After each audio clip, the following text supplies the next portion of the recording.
నందిని, పెయింటర్కి చెప్పడం మర్చిపోయాను, ఒకసారి ఫోన్ చేయవా? గోపి,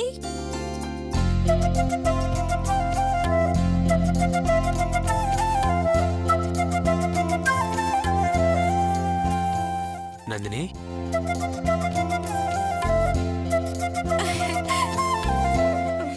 బాగుందా గోపి? బాగుంది గాని అసలు ఏంటి గెటప్?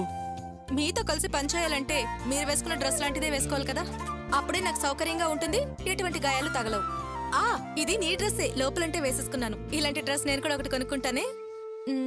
తర్వాత నాకు తగ్గింది, నువ్వు నన్ను పనిచేయొద్దు అని మాత్రం అనకు please. I'm all right. Nandini, ఇందాకేగా దెబ్బ తగిలింది, ఎంత బాధపడ్డావు, మళ్ళీ ఇప్పుడు పని చేస్తానంటావేంటి? వద్దు నందిని ప్లీజ్. గోపి, దెబ్బలు తగిలితే మాత్రం భయపడిపోయి కుర్చీలో కూర్చొని కష్టపడకుండా లోపలే పనిచేసుకుంటాననుకున్నావా? నెవర్. ఇలాంటి వాటికి నందిని ఎప్పుడు భయపడదు. ఎవరైనా ఏ పనైనా నేర్చుకునేటప్పుడు దెబ్బలు, జీవితంలో ఎదిగేటప్పుడు ఎదురు దెబ్బలు తగలటం సహజం. అంత మాత్రాన జీవితంలో పైకి రాకుండా ఉంటామా, పనులు నేర్చుకోకుండా ఉంటామా? అయినా నేనలా చేయి పెట్టడం వల్ల నాకు గాయమైంది, కానీ నేనలా చేయకూడదన్న విషయం కూడా నాకు తెలిసొచ్చింది కదా. గాయం రేపో మాపో మానిపోతుంది, కానీ గాయం వల్ల వచ్చిన జ్ఞానం ఎప్పటికీ మనకు గుర్తుండిపోతుంది. అందుకే నేను కూడా మీతో కలిసి పనిచేయాలని నిర్ణయించుకున్నాను. గాయం రేపో మాపో మానిపోతుంది, కానీ గాయం వల్ల వచ్చిన జ్ఞానం ఎప్పటికీ మనకు గుర్తుండిపోతుంది. అందుకే నేను కూడా మీతో కలిసి పనిచేయాలని నిర్ణయించుకున్నాను. ఏంటి గోపి అలా చూస్తున్నావు? నువ్వు చిన్నప్పటి నుంచి ఎంతో గారాబంగా పెరిగావు, అసలు నీ కష్టం అంటే ఏంటో తెలియదు. అలాంటిది ఇప్పుడు నువ్వు మాతో పాటు కలిసి ఈ గ్రీజు ఆయిల్తో పనిచేస్తానంటే నిజంగా నాకు చాలా బాధగా ఉంది నందిని. నీకెలా చెప్పాలో తెలియట్లేదు. నువ్వు ఇలాంటి పనులు చేయడం అవసరమా? ఎందుకు చెప్పు? ఎందుకంటే నిజమైన స్నేహానికి అర్థమేంటో తెలుసా?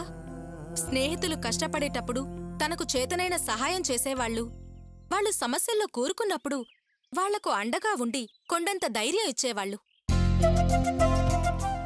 నేను నీకు నిజమైన ఫ్రెండ్నే కదా. నా కళ్ల ముందే నువ్విలా కష్టపడుతుంటే నేను హాయిగా కూర్చుని ఆనందించగలనా? పైగా 10 రోజులు మాత్రమే టైం ఉంది. నేను కూడా నా వంతు సాయం చేస్తే ఒకరోజు ముందే మనం అనుకున్నది అనుకున్నట్టుగా జరిగే అవకాశం ఉందిగా. ప్లీజ్, ఈ పనిచేయడంలో నాకు తృప్తుంది, కాదనుకు గోపి. నందిని, ఈరోజు నాకు చాలా ఆనందంగా ఉంది. నీలంటమే నా ఫ్రెండ్ అయినందుకు నేను చాలా గర్వంగా ఫీల్ అవుతున్నాను. నేనెప్పుడు అధైర్యపడ్డా, నాకెన్ని కష్టాలు వచ్చినా అర్చన నా వెన్నంటే ఉంటుంది.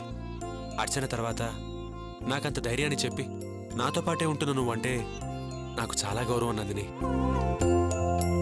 మీ ఇద్దరి రుణం నేను ఎప్పటికీ తీర్చుకోలేను. నిజంగా నువ్వు చాలా గొప్పదానివి. చాలు మహాప్రభో, చాలు. నెత్తి మీద ఎండ చుర్రుమంటుంది. ఇక ఫాస్ట్ గా పని మొదలు పెడదామా? సరే రా.